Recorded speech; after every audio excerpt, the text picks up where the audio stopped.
a 24-year-old electrician in Ohio just realized he's out earning the senior marketing manager who lives next door. And he did it with zero student debt. This isn't a fluke. It's not an outlier. It's a structural shift in the American economy that 47% of tradesmen are already living. Today, I'm going to show you the math that your guidance counselor was too afraid or too uninformed to tell you. I spent 30 years in tech.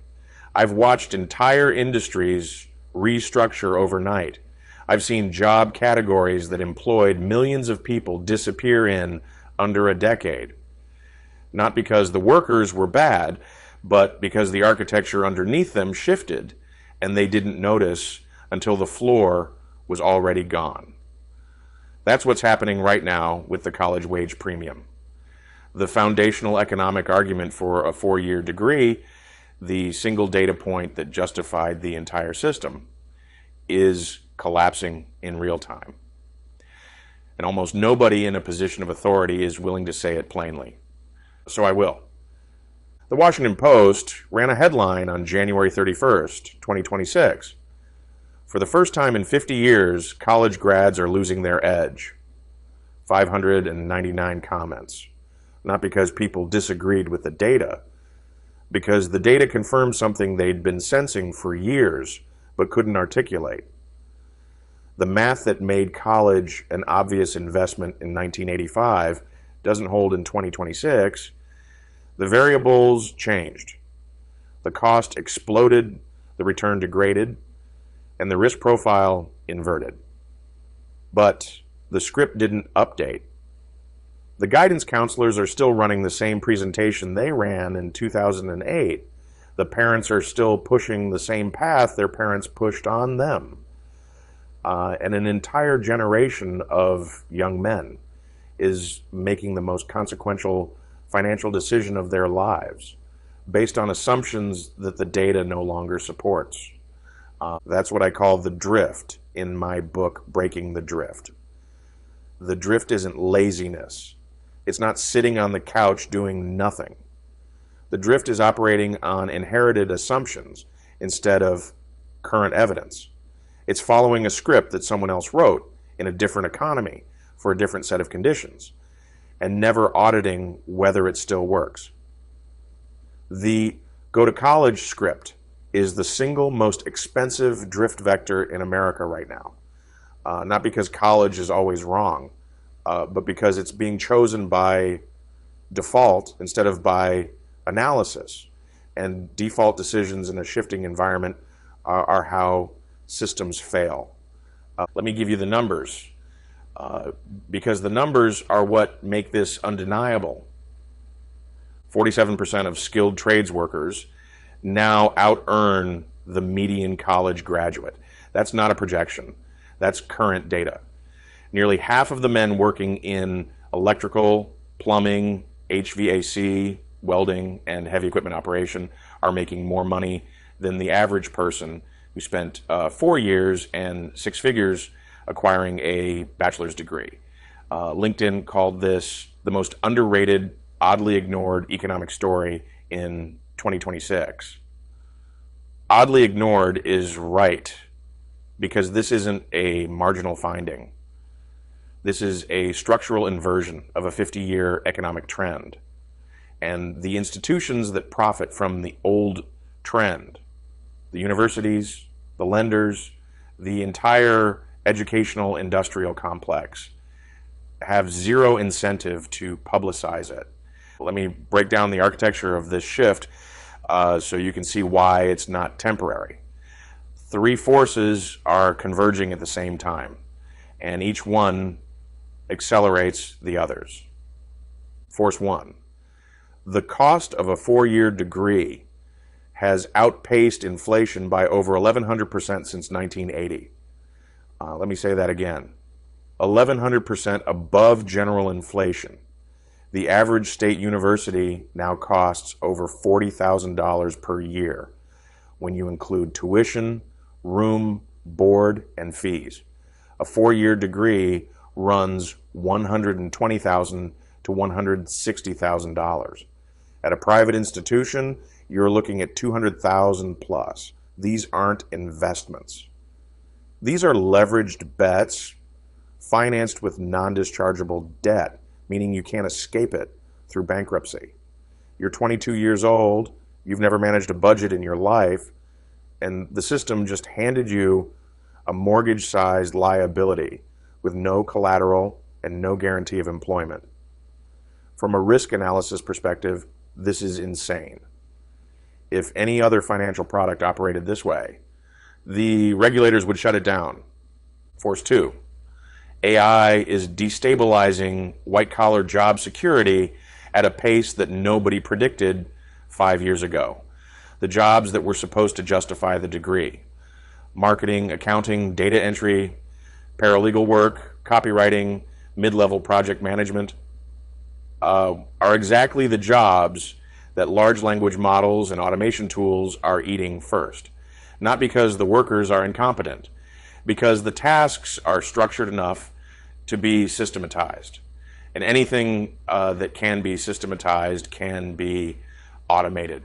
The Bureau of Labor Statistics projects that AI-adjacent displacement will affect up to 30% of white-collar positions by 2030.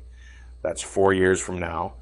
If you're 18 today and you're financing a 4-year marketing degree, you're borrowing $140,000 to enter a field that may not exist in its current form by the time you graduate. That's not a risk. That's a structural miscalculation. Force 3. Trades demand is surging because infrastructure doesn't maintain itself and the workforce is aging out.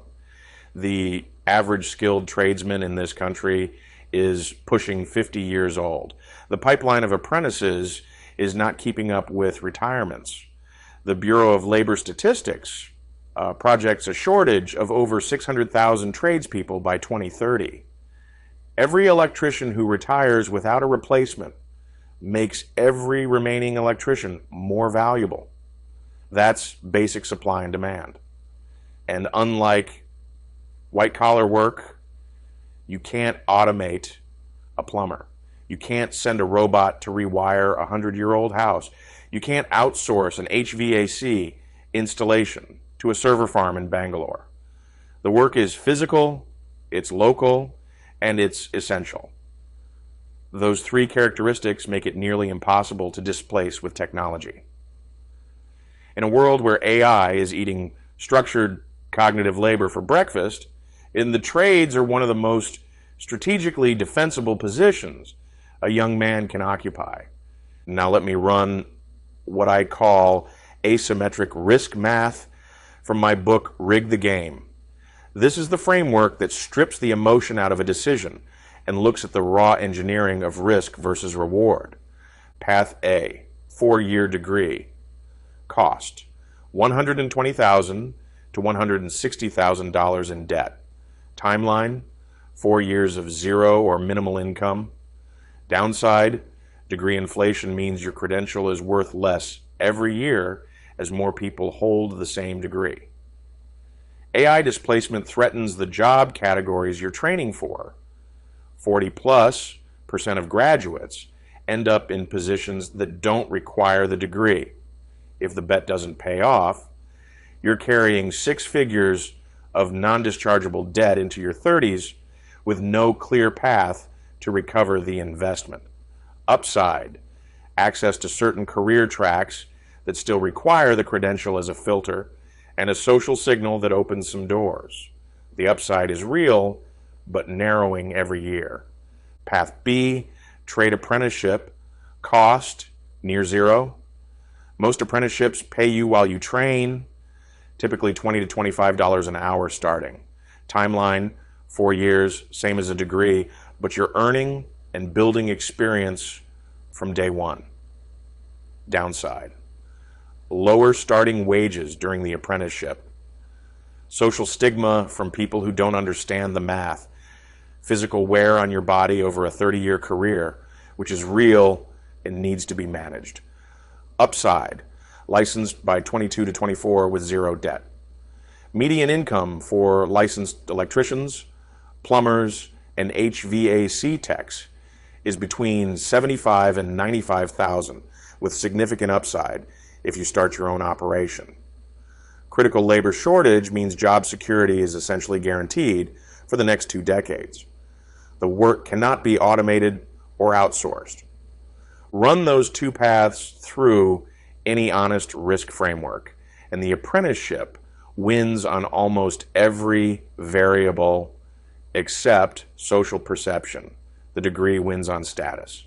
The apprenticeship wins on math. And here's the part that should make every young man in this audience sit up straight. When you run the compound math forward 10 years, it's not even close. The apprentice at 24, zero debt, making $90,000, 4 years of savings and investment already compounding. If he's been putting away even 15% of his income since he started earning, at 20, he has a meaningful financial foundation by his mid-20s. The graduate at 24, 60 to 100,000 in debt, just starting his first real job at 50 to 60,000. Minimum payments eating into his income for the next 10 to 20 years. His net worth is deeply negative. He won't reach zero, just zero. Not positive, just back to where the apprentice started at 18, until his early to mid-30s. By 35, the gap is enormous.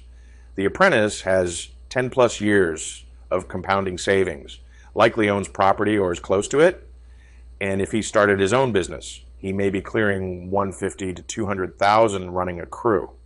The graduate has finally paid off his loans and is just beginning to accumulate real wealth. Same intelligence, same work ethic, different starting architecture, and the architecture made all the difference. This is what I mean when I say the trades aren't just a job. They're a strategic position. In military terms, the tradesman occupies defensible ground. His skills can't be automated. His services can't be outsourced. His market is supply constrained, which means pricing power shifts to him, and his cost of entry was near zero, which means his entire career is built on a foundation of financial stability rather than financial liability. That's not a fallback position. That's a fortress. So why doesn't anybody talk about this? Why is the 47% number not on the front page of every newspaper, on every guidance counselor's desk, in every high school presentation about career options? Because the people who control the narrative have a financial interest in the old story. Universities are a $700 billion industry. Student lending is a $1.7 trillion market. The entire system, from the high school counselor to the admissions office to the federal loan program, is architected around one assumption, that a 4-year degree is the default path to a middle-class life. When 47% of tradesmen out-earn the people who took that path, the assumption collapses. And when the assumption collapses, the revenue collapses. So the institutions that depend on that revenue do what any system does when its survival is threatened. They suppress the signal and amplify the noise. They keep pushing the narrative that college is essential while the data screams otherwise. And the young men who trust the narrative pay the price. This is where sovereignty matters. A sovereign man, and this is the core principle of everything I write and teach, doesn't outsource his most consequential decisions to institutions that profit from the outcome. He runs his own diagnostic. He looks at his own, aptitudes, his own financial reality, his own market conditions, and his own risk tolerance. He asks, what does the evidence actually say? Not what does the brochure say? Not what does his mother's friend think? Not what gets the approving nod at the dinner table. What does the math say?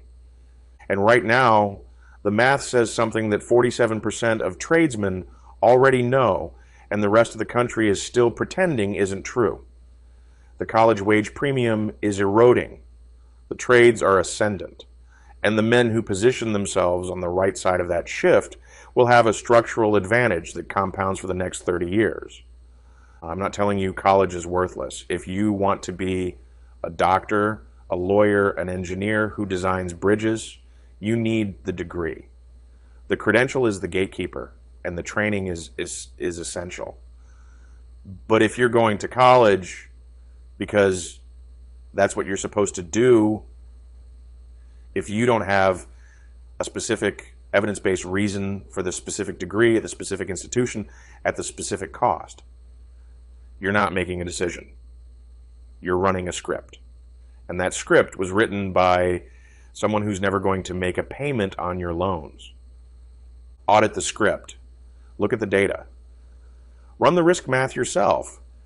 And if the evidence points to a tool belt instead of a lecture hall, have the sovereignty to follow the evidence instead of the expectation. A sovereign man doesn't let someone else's status anxiety determine his financial architecture. He builds on evidence. And right now, the evidence is louder than it's been in 50 years. If you like this content, please like and subscribe. It keeps the motor running. And if you'd like to learn more, check out my books on Amazon or click the links below.